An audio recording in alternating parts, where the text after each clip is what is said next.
tous, c'est Marie. Aujourd'hui je vous retrouve pour une nouvelle vidéo sur le lycée américain. En fait j'avais déjà fait des vidéos sur les États-Unis et notamment sur les différences entre la France et les États-Unis. Et vous aviez été nombreux à laisser des commentaires, nombreux à me poser des questions. Vous aviez vraiment été nombreux à regarder ces vidéos et donc je me suis dit que ce serait bien de continuer sur cette lancée. Et donc aujourd'hui la vidéo concerne le lycée américain. Donc je vais vous parler un petit peu des particularités du lycée américain qui sont quand même des particularités assez différentes de chez nous par rapport au lycée français. Et cette vidéo sera séparée en deux vidéos en fait parce que je voulais pas qu'elle soit trop longue et c'est vrai que moi j'aime pas trop regarder des vidéos de 15 minutes. Donc voilà, je voulais faire des vidéos plus courtes mais plus intéressantes. Et donc si ça vous intéresse, eh bien continuez à regarder cette vidéo. Donc la première particularité, ça va être la longueur des cours. Donc en France en général, les cours durent au lycée entre 55 minutes et 1 heure. Aux États-Unis, c'est plutôt entre 45 minutes et 55 minutes, donc c'est vraiment plus court. On le sent vraiment en fait la différence entre quand on passe du lycée français au lycée américain. Et ça peut aller jusqu'à 30 minutes en fait, puisque parfois ils ont des assemblées dont je vous parlerai dans la seconde vidéo. Et ces assemblées en fait sont calquées sur l'emploi du temps normal. Et donc en fait pour ne pas rajouter des heures de cours, ils diminuent les heures de cours. Donc c'est vraiment une autre façon de penser de chez nous. Et du coup vous pouvez vous retrouver avec des cours de 30 minutes. Donc ça c'est vraiment une particularité importante je pense, puisque c'est pas du tout comme ça que ça se passe en France.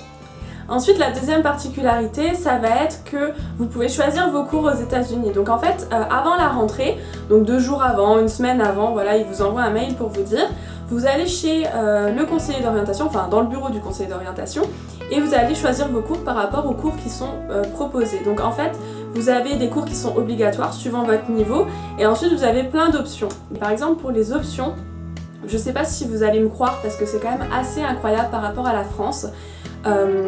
Au niveau des options, vous avez un choix très varié. Vous avez poterie, donc la vraie poterie, hein. Quand je dis poterie, c'est la vraie poterie. Vous avez une classe de poterie avec tous les instruments de poterie, des lavabos pour nettoyer les instruments, un four pour faire cuire un petit peu toutes vos créations. Donc oui, déjà là, ça paraît un petit peu inimaginable pour nous. Et ensuite, vous avez plein de cours comme parenting, par exemple, pour apprendre le fonctionnement des bébés, des enfants suivant leur âge, apprendre leurs besoins. C'est un cours très fun que moi j'avais pris et en fait pendant un week-end ils nous donnaient un faux bébé avec un cosy, là, les espèces de landaux qu'on peut promener avec nous, qui servent aussi de siège dans la voiture, etc. Donc vous avez un faux vrai bébé en fait qui pleure, qui se réveille la nuit, qui a besoin de manger, dont il faut changer la couche, enfin c'est un truc de fou. Donc vous avez ce genre de cours là, vous avez aussi la robotics, donc ça c'est un cours de robots, entre guillemets, de fabrication de robots. Donc c'est entre la technologie et la fabrication de robots. Et en fait souvent ceux qui prennent robotics ils sont dans le club en fait de robotics, il y a le cours et le club. Et ils travaillent justement sur la création d'un robot et ils ont des compétitions en fait par rapport à ces cours là. Donc voilà, rien à voir avec ce que nous on peut avoir comme choix en France, c'est vraiment très différent. Ensuite, quelque chose que moi j'aimais particulièrement bien, c'était le fait qu'on peut manger et boire en cours, ça ne les dérange absolument pas. Vous pouvez même prendre votre lunch, donc le repas du midi, en classe avec un prof, vous pouvez manger dans les classes, vous pouvez boire dans les classes, et en fait c'est tellement acquis chez eux qu'en général ils ont même un petit lavabo avec une éponge ou au moins un torchon pour nettoyer après eux. Et en fait l'argument qu'on avance souvent en France pour nous interdire de manger et de boire en cours, c'est que en fait ça va finir sale. Mais en fait les Américains, pour eux c'est tellement acquis qu'ils peuvent manger et boire qu'en fait c'est comme chez eux, ils nettoient après eux et en fait les classes sont très propres, il n'y a jamais des miettes qui traînent, les gens jettent leur papier à la poubelle, c'est pas du genre je vais laisser le papier sur ma chaise pour un peu embêter tout le monde. Ouais, ils sont quand même assez respectueux de ce côté-là et moi ça a vraiment changé ma vie parce que je me souviens qu'au lycée français on avait souvent des cours tard le soir jusqu'à 18h et donc vers 4h, 4h30 on commençait à avoir faim et en général quand on commence à gargouiller en plein milieu d'un cours c'est un peu gênant et donc on mangeait, on se mettait en général quand on savait qu'on allait avoir faim au milieu ou au fond de la classe et on mangeait des Smarties mais en douce pour pas qu'on nous voit. Et c'est vrai que même à la fac aujourd'hui, certains profs nous interdisent d'avoir des bouteilles d'eau de sortie sur la table et parfois je trouve ça quand même hallucinant quoi, de nous interdire de boire de l'eau, enfin c'est quand même... ça me dépasse. Et donc aux États-Unis je trouvais ça vraiment bien et en fait ça ressemble beaucoup à l'Allemagne de ce côté-là parce qu'à l'Allemagne dans les lycées ils peuvent... En Allemagne dans les lycées ils peuvent aussi manger et boire et déjà quand j'étais allée ça m'avait un petit peu pas choquée mais c'est vrai que ça change quand même Et du coup c'est vachement pratique en fait parce que du coup on n'a pas faim pendant les cours et du coup on est vraiment concentré sur ce qui se passe et on n'est pas juste concentré sur son ventre qui gargouille, donc voilà, c'était vachement agréable. Ensuite, un truc que moi j'adorais, c'est que dans la plupart des classes, des salles de cours, c'est de la moquette au sol. En fait c'est super cosy comme ambiance, ça met vraiment, on a vraiment l'impression presque d'être à la maison. Ensuite, quelque chose que moi j'aimais particulièrement, c'est que certains profs mettent de la musique pendant qu'on rédige nos rédactions.